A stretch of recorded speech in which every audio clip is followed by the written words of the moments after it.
Hello everyone, welcome to Mark Shrimp Tanks. In today's video I thought I'd talk about the top 3 reasons, in my opinion, why shrimp die, right? And I think I'll choose the format of a shortish video because I know when I search for things that I want to find things fast and quick and be able to fix things, right? I don't like videos that tend to be drawn out and whatever else, right? So we're going to get right into it today.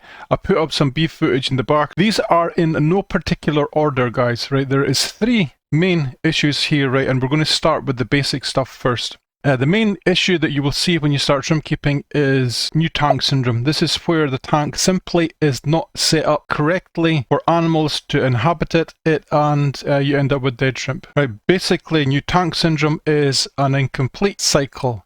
Right, so I'm not going to go into the finite details of what a cycle is because most of you will already know, but right, in a nutshell what it is, any food that you put into the water, there is a system in place in the tank, if you have proper filtration, whereby the bacteria in the tank convert certain elements of the food into other elements that different bacteria take care of, right? And eventually you'll end up with safer amounts of certain stuff that isn't as harmful as the stuff in the beginning. And as an example, you'll end up with nitrates instead of ammonia. The problem that you have with incomplete cycles is you put the shrimp in, shrimp are dead, you're basically killing your shrimp from the start, you haven't given them a chance, right? So how do you fix this? The simple solution, guys, is to give your tank as much time as possible to set up as you can, right? Don't rush things. I imagine that the best thing to do with setting up a tank is to leave it for at least a month or 2, right? And that is just to get the beneficial bacteria to start to colonize your filtration, right? So what can you do in the meantime to encourage your bacteria to grow? Well, you can add things like ready-made bacteria. You can buy stuff from the stores that have bacteria already in them, or you can do what I like to do as well. You can ghost feed tanks because there already is bacteria in the water. If you have tap water, even with reverse osmosis water, there still is bacteria in the water. And what you're doing is you're going to give them food, and they're going to multiply, colonize all your filtration, and then they're going to take care of all these elements that are building up in the water as you add food to the tank. One of the important things to remember here, guys, is the nitrogen cycle in a tank can take a long time to start, right? It can take anywhere up to 6 months to get fully established, and longer for certain types of bacteria to develop in your filtration, right? So bear that in mind that when you get a new tank, you're not going to get 40, 50 plus shrimp and stick them in a 10-gallon tank straight away, because what you'll end up having is death after death after death, and the tank will fail. We are on to reason number 2. And that is overfeeding. It's probably one of the most popular ways after not having a tank cycled properly that your shrimp will die. Overfeeding, right? Everybody does it. It is probably the main reason a lot of my shrimp dies. I simply put too much food in the tank, right? Shrimp are detrivores by nature, and that means, guys, that they will eat anything that is decaying in the tank, right? So you don't need to add food to the tanks constantly to have a healthy population of shrimp. And the best way you can gauge it, guys, is by looking at the shrimp and their actions to what you're doing with food in the tank. So for example, if you add food to the tank and no shrimp come to it at all, you are overfeeding the tank. It's as simple as that, right? So you have to try and gauge it in your with your eyes and see just how active they are and how vibrant and energetic they are when you put food in the tank. It's the only way I could describe it. Is you basically have to use your eyes and see what the shrimp's reaction is to, so every single time that you put food in, they come to it. If they don't, take the food out again. It's very important that you remove food. If you're using any kind of paste foods, it's important that you use like a glass dish, because if you don't use a glass dish, if the shrimp don't eat it, the food will just go straight into the substrate, right? And any food that's left in the tank that isn't eaten will start to decay, and it will start to affect your filtration, and basically you're polluting the tank in a nutshell. Right, so that is the second reason why our shrimp will start to die, is overfeeding, right? So the cure is to simply stop feeding the tank for a while, right? This is something that you just, again, you have to gauge with your eyes, and that is more or less, you have to watch the shrimp, look at the reaction, and feed accordingly. As I said, you don't have to feed shrimp as much as we need to think they do.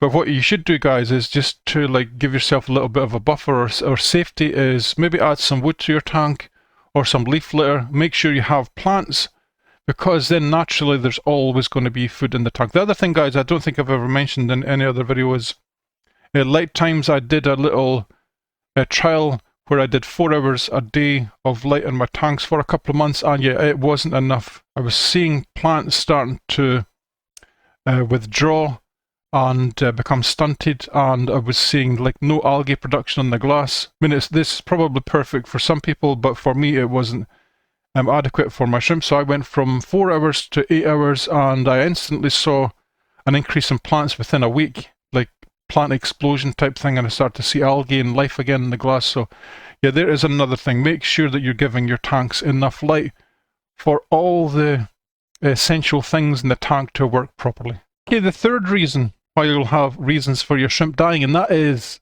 pretty much your tank is too old.